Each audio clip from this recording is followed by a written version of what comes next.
Peuple congolais, mes chers compatriotes, le 8 juin 2017, les responsables de la Fédération de l'opposition ont pris leurs responsabilités conformément à l'engagement souscrit devant vous à l'occasion de notre message de vœux en janvier dernier.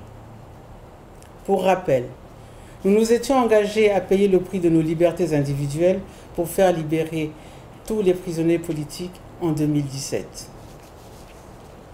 La marche démocratique et patriotique du 8 juin 2017 est le premier acte d'une longue série d'actions. Elle avait vocation de ne réunir que les responsables politiques qui se dressent contre la tyrannie. Quelques jeunes et d'autres citoyens déterminés se sont joints à cette marche de la résistance pour exprimer leur ras-le-bol et leur soif de liberté. Je félicite tous ceux qui nous ont rejoints dans cet élan et salue leur courage. Je dis toute mon admiration à la bravoure des dirigeants de la Fédération qui ont tenu à être sur la ligne de front.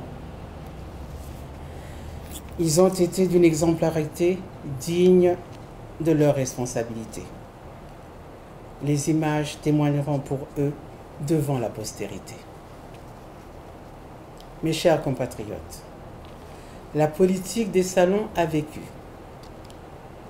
Celle des incantations a montré ses limites. Il ne reste plus que celle de l'action. Une lutte politique qui n'organise pas la migration des idées vers l'action déterminée est une imposture. Comme en toute chose, l'engagement politique qui ne dépasse pas le niveau des discours est une illusion qui berce l'auteur. La pratique des approches paralysantes de la lutte politique a fait le lit de la dictature dans notre beau pays.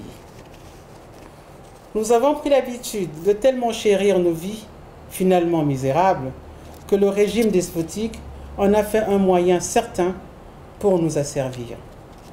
À surprotéger nos vies, nous avons donné le sentiment qu'avec quelques crimes, on pouvait avoir le droit de vie et de mort sur chacun de nous et le blanc-seing sur la nation et ses ressources. Le crime a grandi à mesure que nous avons fait profil bas devant les criminels.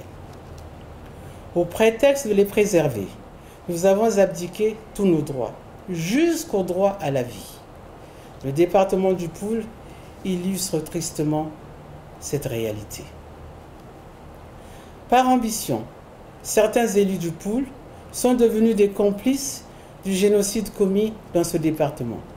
D'autres sont autant complices et coupables par leur silence et leur inaction. Les uns et les autres n'ont réellement de Poul que la prétention d'une telle appartenance, car aucun fils du Poul digne ne saurait se résigner et faire l'économie de sa contribution face à l'inacceptable et l'inexcusable. L'histoire ne s'écrit pas deux fois. On est du bon ou du mauvais côté de l'histoire. On ne peut pas être des deux côtés à la fois. Ceux qui gardent le silence alors qu'ils devaient protester, ceux qui se murent derrière tous les prétextes pour ne rien faire alors qu'ils devaient agir, sont du mauvais côté de l'histoire, n'en déplaise à leur bien-pensance. Ceux qui préfèrent la polémique à l'action déterminée sont du mauvais côté de l'histoire. Il est temps que les fils du Poul, tous les fils du Poul, se lèvent pour le Poul. Il est temps que les fils du Congo, tous les fils du Congo, se lèvent pour le Poul. Parce que nous sommes tous Congolais, filles et fils d'ici et d'ailleurs. Parce que nous sommes tous filles et fils du Poul, il est temps de nous lever tous pour le Poul. Mes chers compatriotes, il est temps de nous lever pour le Congo.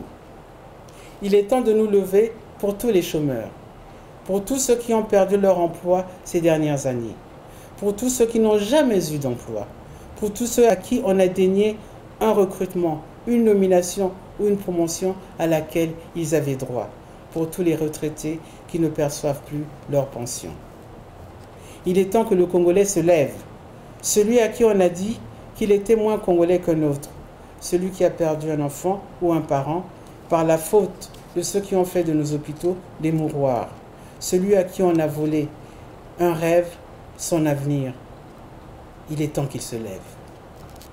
Les Congolais contraints à l'exil, qui ont plus de droits à l'étranger que dans leur pays, levez-vous. Les femmes qui ont perdu un enfant, un frère, une sœur, levez-vous. Le fils d'une seule mère ne peut pas être à l'origine du malheur des enfants de toutes les autres mères.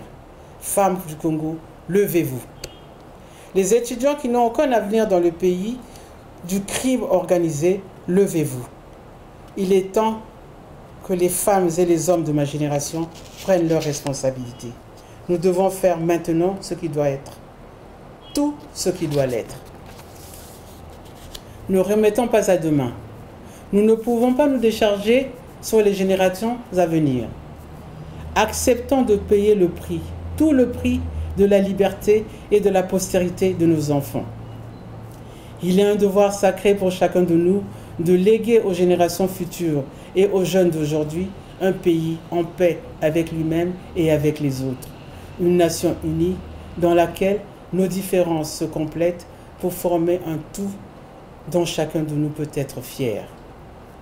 Le Congo libre et rassemblé autour d'un idéal commun est possible. Il n'est pas loin, il nous attend. Mes chers compatriotes, il est temps d'agir. Il est temps de mettre fin à la dictature, au règne de la peur. Il est temps de mettre fin à la guerre du poule. Il est temps d'en finir avec l'organisation criminelle qui gouverne notre pays. Il est temps de rétablir l'ordre constitutionnel du 20 janvier 2002. Il est temps d'en finir avec le coup d'État du 25 octobre 2015. La fédération de l'opposition vous donne rendez-vous dans l'action. N'ayez pas peur. La République et la démocratie vaincront. Vive la République, vive la démocratie. Dieu bénisse le Congo. Je vous remercie. Congo, ekolo na biso tobongisa yango Congo. Kolingana toyokana tosalisana malamu bongo tobongisa Congo.